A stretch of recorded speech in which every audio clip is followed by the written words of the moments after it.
이재명 정부 출범 100일을 맞아 잠시 후 이재명 대통령이 내외신 기자회견을 갖죠. 앞서 국민의힘 송은석 원내대표는 교섭단체 대표 연설에서 이재명 정부의 지난 100일 홍역무도와 일당 독재의 날들이었다고 혹평을 내놓기도 했습니다. 이슈더 인터뷰 2부에서는 국민의힘 양향자 최고위원을 연결해 이재명 정부 100일을 평가해보겠습니다. 의원님 나와 계시죠? 네, 안녕하십니까. 양향자입니다. 네, 안녕하세요. 양향자 최고위원님. 국민의힘에 입당해서 최고위원까지 되셨습니다. 양향자 의원이 보는 이재명 정부 100일. 제일 잘한 것은 무엇이라고 보고 잘못한 것은 무엇이라고 보세요? 우선 그 계엄 이후에 대통령 파면을 거쳐서 조기 대선까지 전국이 정말 불안정했지 않습니까? 네. 국민 걱정도 컸고요. 근데 이재명 대통령의 취임 후에 국정이 안정되는 것 같아서 다행이라고 생각합니다. 예. 그리고 이제 우려되는 부분은 그 경제 분야, 특히 미래 경제를 이끌 첨단 산업과 관련해서는 아직도 정부가 갈피를 좀 못 잡고 있는 것 아닌가라는 생각이 듭니다. 특히 대한민국의 필연 산업 대세 기술이 무엇인지 이런 부분들이 좀 정리가 돼야 될 것 같고요. 예. 대한민국 패권 기술이자 미국을 비롯해서 경쟁국이 가장 두려워하는 게 뭔지 아십니까? 예. 결국은 AI 시대에도 대한민국의 반도체거든요. 그래서 반도체에 관한 비전과 방향이 없는 것뿐만 아니라 예. 이 정부 들어서 반도체가 사라졌다. 이게 업계와 학계의 말씀드리십니다. 아쉬운 점도 이야기해 주셨는데 전체적으로 총 점수를 주신다면 몇 점 주시고 싶으세요? 제가 어제도 인터뷰에서 말씀드렸습니다만 아직까지는 평가할 수 있는 상황은 아닌 것 같습니다. 그래요. 보류입니다. 예. 네네. 보류. 네, 점수를 보류로 주셨고요. 알겠습니다. 앞으로 어떻게 하는지에 따라서 더 달라질 수 있겠네요.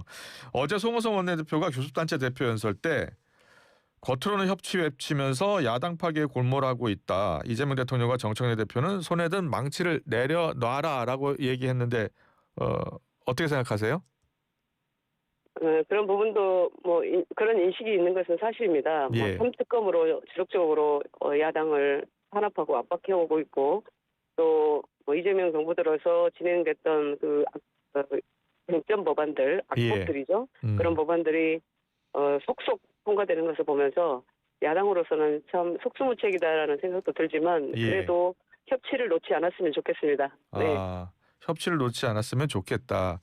어제 여야 원내대표가 만나서 3특검법 관련해서는 야당의 요구를 여당이 많이 수용한 것 같던데요. 어떻게 생각하세요? 여야 원내대표 두 분이 합의한 내용을 보면 야당에서 요구하는 부분들을 수용했다 이렇게 하셨습니다. 그래서 그 부분은 잘 된 것 같습니다. 잘 된 것 같아요. 예. 네네. 그래요. 예. 앞으로도 협치 과정이 중요하다는 말씀해 주셨는데 대통령이 월요일 날 만나서 여야 대표 손을 모으고 정청래 대표에게 여당이 가진 것이 많으니 더 양보했으면 좋겠다라고 했잖아요. 네네. 예. 저는 이제 이런 철학이 있습니다. 그 소통이라는 것은 강자가 약자의 말을 듣고 반영하는 것이다. 예. 그런데 그 말씀을 대통령께서도 하신 것 같고요. 예. 근데 이제 부모와 자식 간에 이견이 있는 가정이 있다고 쳐보죠. 근데 부모가 야 얘기 좀 하자. 그래서 자녀를 데려다 놓고 대화를 하고는 아이 뜻을 반영하지 않고 부모 마음대로 하면 자녀가 볼 때 부모와 소통이 된다고 느끼겠습니까? 그래서 저는 소통에 대해서는 이재명 대통령도 같은 입장이라고 생각하는데요. 그 말씀 어제 하셨죠. 정청래 대표가 여당이고 더 많이 가졌으니까 좀 더 많이 내주라. 네네. 네, 근데 이제 입법부, 행정부, 사법부 강자인 여당이 야당의 말을 듣고 반영하라 이런 것이지 않습니까? 그런데 정청래 대표의 태도는 안 한다는 악수까지 했으니 나는 충분히 소통했다. 그런 태도로 보이거든요. 그래서 국회에서 적대적 연설도 하는 모습을 보면서 참 씁쓸하다는 생각을 좀 했습니다. 예. 그런데 정청래 대표가 어제 그제 교섭단체 대표 연설 때 송호석 원내대표가 제발 그렇게 됐으면 좋았을 것이라고 발언한 것으로 지금 전해지고 있어서 논란입니다. 정청래 대표는 사과하고 사퇴하라. 박수현 수석 대변인도 사과하고 사퇴하고 윤리제소위의 국회의원 제명도 추진하겠다는 입장인 것 같아요. 어떻게 들으셨고 어떤 생각이세요? 저는 저는 이제 국회 21대 국회에 있으면서도 정말 막말이 너무하는 그 본회의장을 보면서 참 마음이 아프고 국민들께 송구하고 이런 순간이 참 많았습니다. 네, 어제도 약간 그런 비슷한 상황이었는데요. 예. 정말로 적어도 본회의장에서는 국민들이 보고 계시기 때문에 예. 적절한 언어와 품격 있는 어떤 메시지 이런 부분들에 좀 더 신경을 썼으면 하는 바람입니다. 예, 송호성 원내대표가 아직 관련해서는 입장을 밝히고 있지 않아서요. 만약에 송 원내대표가 그런 발언을 했다면 어떻게 해야 된다고 생각하세요? 사과해야 되겠죠, 바로. 예. 네. 바로 사과부터 해야 되겠죠. 네. 예. 계속해서 양양자 최고위원께는 민주당 검찰개혁 관련해서 좀 물어보겠습니다. 민주당에 계실 때도 민주당의 검찰개혁 방안에 대해서는 좀 반대 입장이셨죠? 네, 검수완박 법안에 대해서 반대했던 것은 당시에 형사소송법, 검찰청법이 너무나 허술하게 진행되는 상황이어서 제가 70년 사법개혁에 있어서 이렇게 허술한 법안을 살라미 전법을 쓰면서까지 이렇게 할 일인가. 그래서 사법개혁에는 저도 검찰개혁, 사법개혁에는 동의를 하나 너무나 이게 허술하게 진행되는 이 과정은 제가 동의할 수 없다라고 했죠. 예. 그 보안 수사권 폐지와 관련해서는 개인적으로 어떤 생각 갖고 계세요? 현재 관건이 말씀하신 것처럼 보안 수사권인데요. 근데 이를 허용하면은 자기 모순이다. 민주당은 이렇게 생각할 겁니다. 네.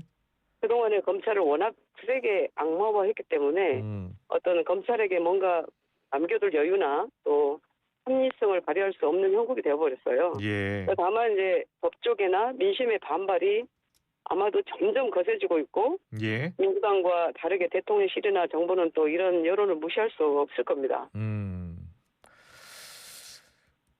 그리고 국민의힘 내부 상황을 좀 물어보겠습니다. 민주당과 정청래 대표는 계속해서 국민의힘을 향해서 내란에 대해서 진심 어린 사과를 해야 한다. 그리고 내란과 절연하지 않으면 위헌정당 심판을 피할 수 없을 것이다라고 하고 있습니다. 어떻게 생각하십니까? 예. 민주당이 그런데 지난 총선에서 그 압도적 다수당이 된 이유가 뭡니까? 저는 윤석열 대통령의 실정 때문이고요. 또 직전 대선에서 민주당이 승리한 이유도 윤석열 대통령의 계엄 때문이거든요. 그래서 민주당의 가장 효과적인 선거 전략이 윤석열 대통령을 끊임없이 소환하는 건데 우리 당이 그런 프레임에서 더 이상 끌려 들어가서는 안 된다라고 보고요. 사실상 대선을 통해서도 그렇고 지난 한동훈 대표도 그렇고 여러 대표들이 사과를 했었었고요. 그리고 더 부족하다면 더 사과를 저는 해야 된다고 보는 입장입니다만 대선을 통해서도 진짜 허리가 끊어질 정도로 지역마다 선절로도 사과도 하고 했었습니다. 더 사과해야 된다. 앞서 저희가 민주당 김상욱 의원하고 인터뷰를 했는데 사과도 해야 하지만 내란 옹호 세력과는 단절해야 한다. 극우 세력과는 절연해야 한다. 제명도 필요하다라는 생각을 밝혔는데 개인적으로는 어떻게 생각하십니까? 네, 우리 당의 입장이 계엄은 불법이었고 위헌이었다라는 걸 인정을 했고요. 그리고 대통령의 정치적 오판이었음도 저희가 인정을 했고 그 결과로 헌재의 파면 결정도 수용을 하고 그 결과 대선이 이제 진행됐지 않습니까? 대선이. 그런데 지금 상황에서 다시 그에 대한 반하는 이야기를 하면 국민의힘을 우리 당을 점점점 고립 상태로 몰아넣는 일이기 때문에 지금은 이 반대되는 이야기를 하는 것은 적절하지 않다. 저는 그런 말씀을 드립니다. 그래요. 전한길 강사에 대해서는 여러 이야기가 나오고 있습니다. 제명 조치가 필요하다라는 주장도 있고요. 어떻게 생각하십니까? 저는 전당대회 때 그 모습을 직접 현장에서 보았습니다. 그 상황에서 도저히 언론인으로 들어온 전당대회에서 이 단상에 올라가서 배신자를 외치는 그런 모습을 보면서 저는 바로 제명해야 된다라고 말씀을 드렸는데요. 근데 이제 그렇게 당을 고립시키는 극단적이고 어떤 폭력적인 정치 행위를 극우적 행동이라고 하는데 전한길 씨가 그 두 가지를 두 가지에서 벗어나지 못하고 있거든요. 근데 예. 이제 본인은 억울하다면서 뭐 자신의 유튜브에서 뭐 여러 가지 안 좋은 이야기를 하고 있는데 사실은 정치가 사실이 아니라 인식 아니겠습니까? 예. 그래서 그 한 사람 때문에 국민의힘이 극우라는 인식을 받을 수도 있으니 당을 정말로 위한다면 자중하시는 게 좋겠다 이런 말씀을 드립니다. 예.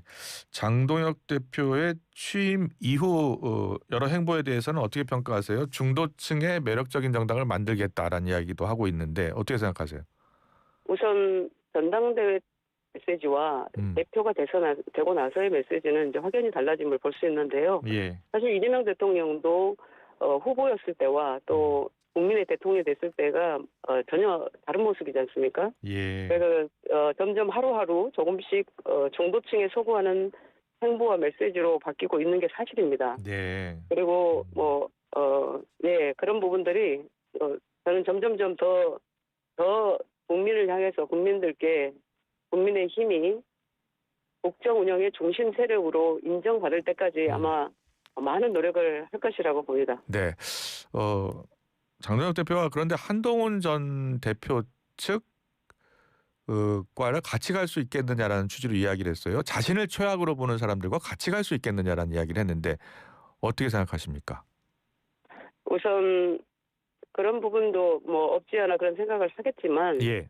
사실은 이제 전당대회도 끝났고 또 지금은 정말로 우리 당이 미래를 향해서 정말 민생을 향해서 나아가야 되기 때문에 예. 모두가 힘을 합쳐야 되는 상황입니다. 예. 그리고 기존에 있었던 그런 갈등이나 이런 부분들은 차차 지금도 뭐 거의 다 해소가 되고 있지만 그래도 앞으로 서로의 입장을 이해하면서 간다면 저는 우리가 전체적으로 큰 힘을 발휘할 수 있을 것이라고 보고 있습니다. 예, 장동혁 대표가 물론 후보 시절이긴 합니다만 토론회 때 나와서 전환길 씨를 공천하겠느냐, 한동훈 전 대표를 공천하겠느냐라고 했을 때 사실상 전환길 씨를 공천하겠다는 뜻을 밝혔잖아요. 이제 대표가 됐습니다. 만약에 같은 질문을 던진다면 어떻게 답해야 된다고 생각하세요? 예. 지금은 아마 입장이 전환길 씨를 공천하겠다 이런 이야기는 나올 것 같지는 않고요. 예. 그런 질문을 하는 어리석은 분도 안 계시겠죠. 예. 한동훈 전 대표가 당에서 어떤 역할을 더 했으면 좋겠습니까? 사실 한동훈 대표가 많이 이성적이죠. 그리고 또 공부도 많이 된 분입니다. 예. 그래서 지금은 밖에 있지만 그래도 당을 위해서 이런 검수완박 국면이라든지 이런 첨예한 어떤 갈등 상황에서 이야기를 제대로 방향을 그래도 짚어준다면 그것이 국민들로 하여금 신뢰를 받는 또 하나의 모습으로 비춰지지 않을까 싶습니다. 네. 1분 정도 남아서요. 양양자 최고위원께서 사실 민주당에서 의원직 시작하셨고 국민의힘에 입당해서 최고위원까지 되셨는데 지난 경선 때 나름 높은 득표율로 최고위원이 되셨잖아요. 네. 예. 국민의힘에서 양양자 전 의원을 최고위원으로 만든 데는 이유가 있을 것 같아요. 어떤 역할을 하고 싶으십니까? 제가 최고위원 2표 중에 한 표는 경제에 달라 이런 말씀을 정말 많이 드렸고요. 예. 유능한 경제정당 또 매력적인 전국 정당을 만들겠다. 그래서 앞으로 선거에서 연전연승하는 최강 정당으로 만들겠다는 말씀을 드렸는데 그 역할에 충실하도록 하겠습니다. 네, 알겠습니다. 여기까지 듣겠습니다. 국민의힘 양양자 최고위원과 함께했습니다. 잘 들었습니다. 고맙습니다. 네, 감사합니다.